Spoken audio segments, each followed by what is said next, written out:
തിരുവനന്തപുരത്ത് ശശി തരൂർ എന്ത് ചെയ്തു?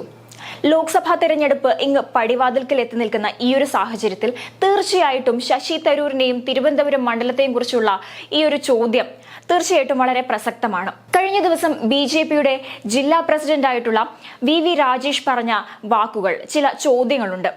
അത് ഈ ഒരു സാഹചര്യത്തിൽ, തിരഞ്ഞെടുപ്പ് അടുത്തിരിക്കുന്ന നിലവിലെ ഈ ഒരു സാഹചര്യത്തിൽ വളരെ പ്രസക്തമാണ്. അതിൽ പ്രധാനപ്പെട്ട ഒന്നാണ്, കഴിഞ്ഞ 5 വർഷം ശശി തരൂർ തിരുവനന്തപുരത്ത് എന്ത് ചെയ്തു? പിന്നെ മറ്റൊന്ന്, UDF സ്ഥാനാർത്ഥി ഔദ്യോഗികമായി പ്രഖ്യാപിച്ചില്ലെങ്കിലും കഴിഞ്ഞ കുറച്ച് ദിവസമായിട്ട് രംഗത്തിറങ്ങിയിട്ടുണ്ട്. അപ്പോൾ ഇന്നലെ ഞാൻ ഒരു പോസ്റ്റർ കണ്ടു, കോൺഗ്രസിൻ്റെ ഒരു പോസ്റ്റർ കണ്ടു. UDF സ്ഥാനാർത്ഥി ശശി തരൂരിൻ്റെ മണ്ഡലത്തിലേക്ക് സ്വാഗതം എന്നുള്ളൊരു പോസ്റ്റർ. അത് ഞാൻ കണ്ടു പല സ്ഥലങ്ങളിൽ. നിങ്ങൾ ശ്രദ്ധിച്ചോ എന്നറിയില്ല. അപ്പോൾ കോൺഗ്രസ് പാർട്ടി തീരുമാനിച്ച് അദ്ദേഹത്തെ സ്വാഗതം ചെയ്ത് തന്നെ ഇറക്കണമെന്ന് കോൺഗ്രസ് പാർട്ടി തീരുമാനിച്ചാണ് ആ പോസ്റ്റർ ഒട്ടിച്ചിരിക്കുന്നത്.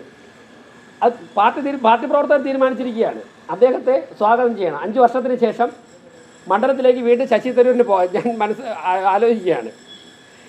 ഈ വ്യക്തി ഏത് തരത്തിലാണ് അദ്ദേഹത്തിന് ജനങ്ങളെ നിങ്ങൾ കണ്ടില്ലേ ആ പോസ്റ്റർ? ശശി തരൂരിന് തിരുവനന്തപുരത്തേക്ക് സ്വാഗതം എന്നുള്ള പോസ്റ്റർ പല സ്ഥലങ്ങളിലും പതിച്ചിട്ടുണ്ട്. അപ്പോൾ അദ്ദേഹം കഴിഞ്ഞ 5 വർഷമായിട്ട് മണ്ഡലത്തിലില്ലായിരുന്നു. അദ്ദേഹത്തെ വീണ്ടും സ്വാഗതം ചെയ്ത് വിളിക്കേണ്ട അവസ്ഥയാണെന്ന് കോൺഗ്രസ് പാർട്ടി തന്നെ സമ്മതിച്ചിരിക്കുന്ന ഒരു സാഹചര്യമാണ് കണ്ടത്. അതോടൊപ്പം തന്നെ കോൺഗ്രസ് പ്രവർത്തകർ തന്നെ പറയുന്ന അദ്ദേഹം ഒരു നനഞ്ഞ പടക്കമായി മാറിക്കഴിഞ്ഞു എന്നാണ്. 15 വർഷം മുമ്പ് വമ്പൻ വിപ്ലവം സൃഷ്ടിക്കുമെന്ന് പറഞ്ഞുകൊണ്ട് ഇവിടെ വന്നിട്ട് അന്ന് പറഞ്ഞ കാര്യങ്ങൾ തന്നെയാണ് ഇന്നും പറയുന്നത്. മറ്റൊന്ന്, ശശി തരൂരിനെ വിജയിപ്പിക്കാൻ വേണ്ടി 2009-ലും 2011-ലും പരിശ്രമിച്ച തിരുവനന്തപുരത്തെ പല പ്രഗത്ഭ വ്യക്തികളുമുണ്ട്. മാധ്യമങ്ങളൊക്കെ അവരെയും സമീപിക്കണം. കഴിഞ്ഞ 15 വർഷത്തെ ഇദ്ദേഹത്തിൻ്റെ ഇടപെടൽ എന്തായിരുന്നു? അന്ന് പറഞ്ഞ വാഗ്ദാനങ്ങൾ പാലിക്കണമെന്ന് അദ്ദേഹത്തെ വിജയിപ്പിക്കാൻ ശ്രമിച്ചവർ സംസാരിക്കുമ്പോഴേക്കും അദ്ദേഹത്തിൻ്റെ മറുപടി എന്തായിരുന്നു എന്ന് പറയണം. മാധ്യമപ്രവർത്തകരുടെ കഴിഞ്ഞ ദിവസം ഞാൻ പറഞ്ഞു, ബാഴ്സലോണ സിറ്റിയെക്കുറിച്ച് അദ്ദേഹത്തിൻ്റെ അഭിപ്രായം അറിയാൻ വേണ്ടി പൊതുസമൂഹത്തിന് താല്പര്യമുണ്ടോ? ബാഴ്സലോണ സിറ്റിയെക്കുറിച്ച് ശശി തരൂർ സംസാരിക്കണം. ശശി തരൂർ എത്ര ദിവസം പാർലമെൻറ്റ് മണ്ഡലത്തിലുണ്ടായിരുന്നു, എത്ര ദിവസം ഇന്ത്യയിലുണ്ടായിരുന്നു, എത്ര ദിവസം വിദേശത്തുണ്ടായിരുന്നു കഴിഞ്ഞ 5 വർഷത്തിന് ഇടയ്ക്ക്? അത് അദ്ദേഹം വെളിപ്പെടുത്തണം. അദ്ദേഹം പാർലമെൻറ്റിൽ, തിരുവനന്തപുരം പാർലമെൻറ്റ് മണ്ഡലത്തിൻ്റെ ആവശ്യങ്ങൾ കഴിഞ്ഞ 15 വർഷത്തിനിടയ്ക്ക് അദ്ദേഹം എത്ര സമയം സംസാരിച്ചിട്ടുണ്ടോ? നമ്മുടെ രാജ്യത്തെ പരമോന്നത നിയമനിർമ്മാണ സഭയാണ് പാർലമെൻറ്റ്. ആ പാർലമെൻറ്റിൽ അദ്ദേഹം മന്ത്രിയായിരുന്നപ്പോഴോ അദ്ദേഹം MP ആയിരുന്ന സമയത്തോ നിയമനിർമ്മാണവുമായി ബന്ധപ്പെട്ട് എത്ര സമയം അദ്ദേഹം പ്രസംഗിച്ചിട്ടുണ്ടോ? അദ്ദേഹം അതൊക്കെ പുറത്തു പറയണം. 15 വർഷം അദ്ദേഹം ഇവിടെ ജയിച്ചു പോയ ആളല്ലേ. അപ്പോൾ ഇത്തരത്തിലുള്ള വിഷയങ്ങളൊക്കെ തന്നെ സജീവ ചർച്ചയാവും. UDF തങ്ങളുടെ സ്ഥാനാർത്ഥികളെ പ്രഖ്യാപിച്ചിട്ടില്ലെങ്കിൽ പോലും തിരുവനന്തപുരത്തെ അപ്രഖ്യാപിത സ്ഥാനാർത്ഥി തന്നെയാണ് ശശി തരൂർ. അദ്ദേഹം ഈ തിരഞ്ഞെടുപ്പിലും വിജയിക്കും എന്ന പ്രതീക്ഷയോടെ തന്നെയാണ് ഇപ്പോൾ തിരഞ്ഞെടുപ്പിനെ നേരിടാനായി ഒരുങ്ങിയിരിക്കുന്നത്.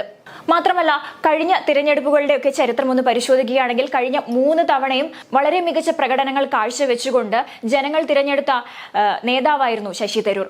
അതുകൊണ്ട് തന്നെ അദ്ദേഹത്തിന് ഇത്തവണയും അതേ ജനപിന്തുണ, അതേ വോട്ടുകൾ ലഭിക്കും എന്ന പ്രതീക്ഷയിൽ തന്നെയാണ് UDFും ശശി തരൂരും നിലവിലുള്ളത്. എന്നിരുന്നാൽ പോലും കഴിഞ്ഞ തവണത്തെ അപേക്ഷിച്ച് ഇത്തവണ ശശി തരൂരിനെതിരെ ഒരു ജനവികാരം നിലനിൽക്കുന്നു എന്ന് വിലയിരുത്താം. ഇതിന് പല കാരണങ്ങളുണ്ട്.